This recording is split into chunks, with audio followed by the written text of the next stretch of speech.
This is not financial advice, just facts, context, and insight into the Fed's latest move. All information is subject to change. The Federal Reserve just pulled the trigger, cutting interest rates for the first time since last December. Why now? What does it mean for your wallet, the job market, and the global economy? Let's break it down, fast. On September 17, 2025, the Fed reduced its benchmark interest rate by 0.25 percentage point. That lowers the target range from 4.25–4.50% down to 4.00–4.25%. It's small, but it's huge in significance. Why? Because this is the first cut in 9 months, and markets, businesses, and everyday consumers have been on edge, wondering when the Fed would shift course.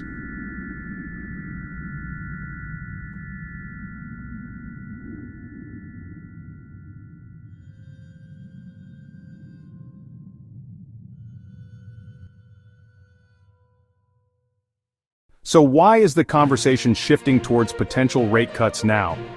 After a period of aggressive hikes to fight inflation, the economic data is telling a new story.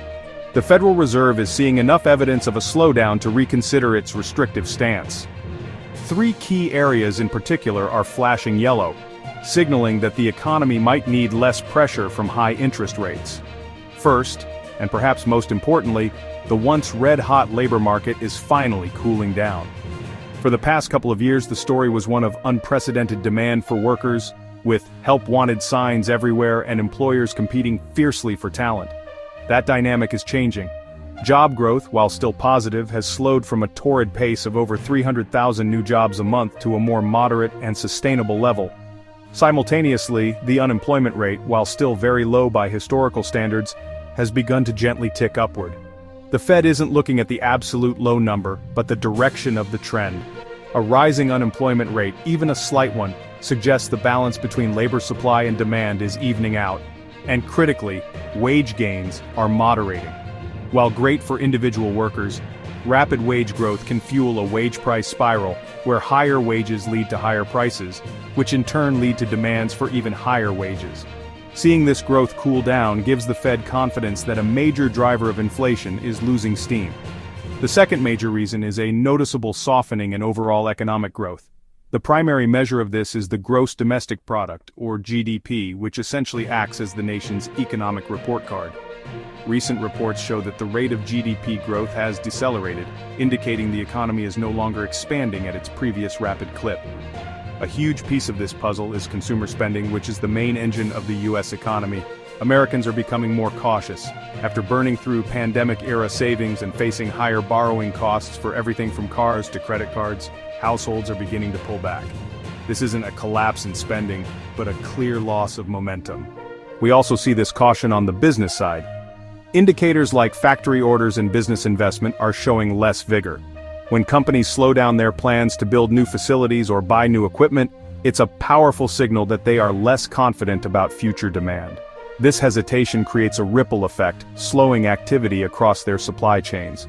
Third, the landscape of external risks is becoming more complex and pronounced.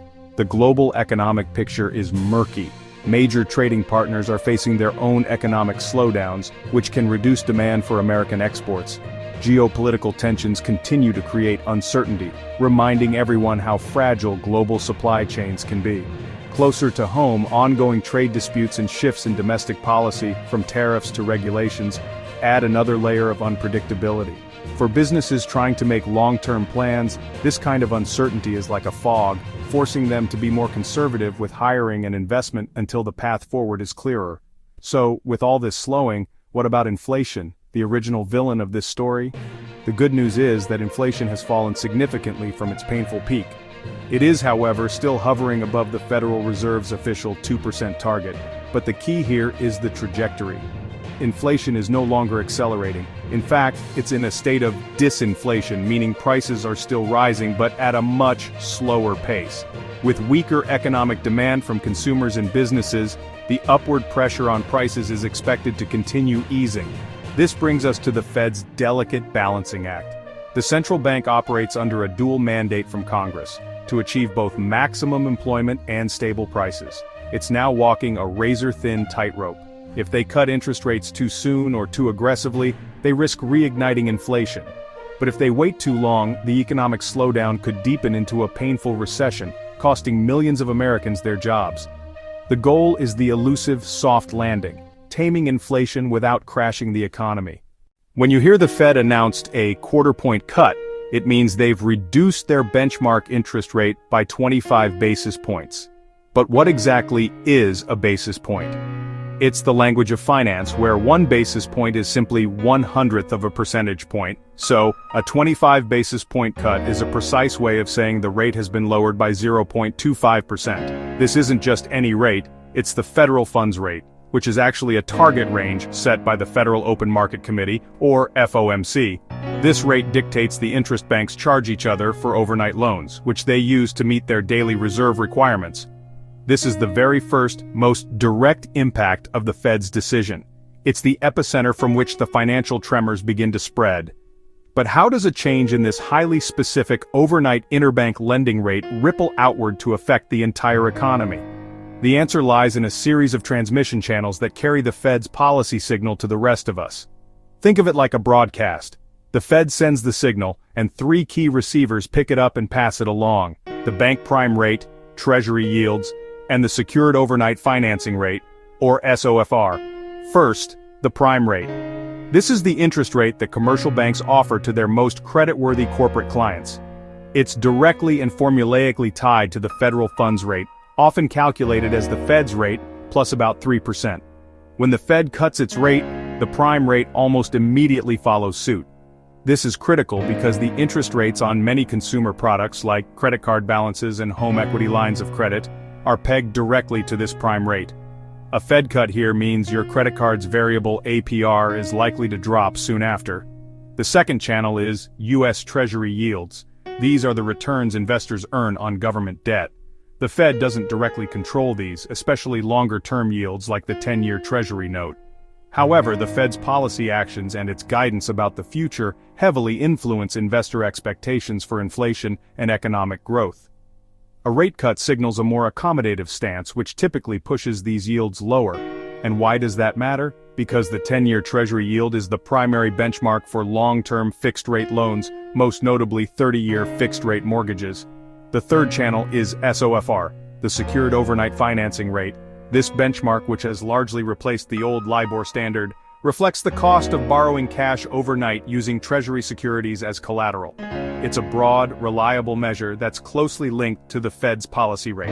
SOFR serves as the reference rate for a vast universe of financial contracts, including adjustable rate mortgages, business loans, and complex derivatives, making it a crucial conduit for transmitting monetary policy. So, the Fed's action is the first domino. It directly impacts the cost of overnight money for banks. This then influences the prime rate, Treasury yields, and SOFR. These benchmarks, in turn, set the stage for the interest rates you see on mortgages, credit cards, car loans, and business lending. It's the foundational cost of money for the entire U.S. financial system. Lower that foundation, and borrowing costs across the economy tend to follow. But remember the crucial caveat: this transmission isn't instant, and it's not equal. A variable rate credit card might see a change in 1 or 2 billing cycles. A new fixed-rate mortgage, however, depends more on the long-term bond market's reaction, which can be slower and less predictable. Following the rate decision, all eyes turned to Fed Chair Jerome Powell's press conference, a crucial moment where the nuances of policy are revealed. He began by addressing the labor market, pointing to a development he described as unusual. Both the supply of workers and the demand for them from employers appear to be cooling in tandem. Typically, these forces move in opposite directions. A cooling in hiring demand might be met with a rising supply of job seekers. But seeing both sides weaken simultaneously suggests a more generalized and potentially more fragile rebalancing is underway. This isn't the sharp downturn some feared, but a gradual softening that the Fed is monitoring with extreme care. This observation on the labor market led Powell directly to the heart of the Federal Reserve's mission, its dual mandate. He took great care to re-emphasize the 2 core pillars of their responsibility: achieving maximum employment and maintaining stable prices. This wasn't just a textbook recitation, it was a strategic reminder of the delicate balancing act the Fed is currently performing.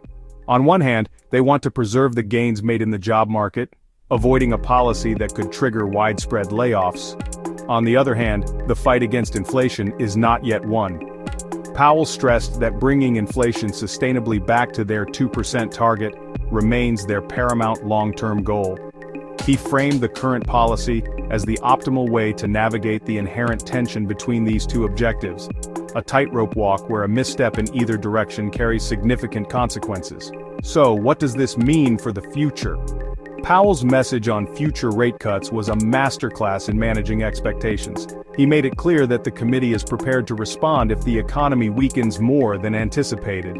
If downside risks to growth or employment were to materialize, he signaled a willingness to cut rates further to provide necessary support. However, he immediately tempered this by pushing back against the idea that this was the beginning of a long, predetermined easing cycle. He explicitly stated that the committee is not thinking about a rapid series of cuts. This is crucial forward guidance, designed to prevent markets from getting over-enthusiastic and pricing in a level of monetary support that the Fed is not yet ready to commit to. Ultimately, the entire press conference could be summarized by three key characteristics that define the Fed's current approach. First, the tone was overwhelmingly cautious.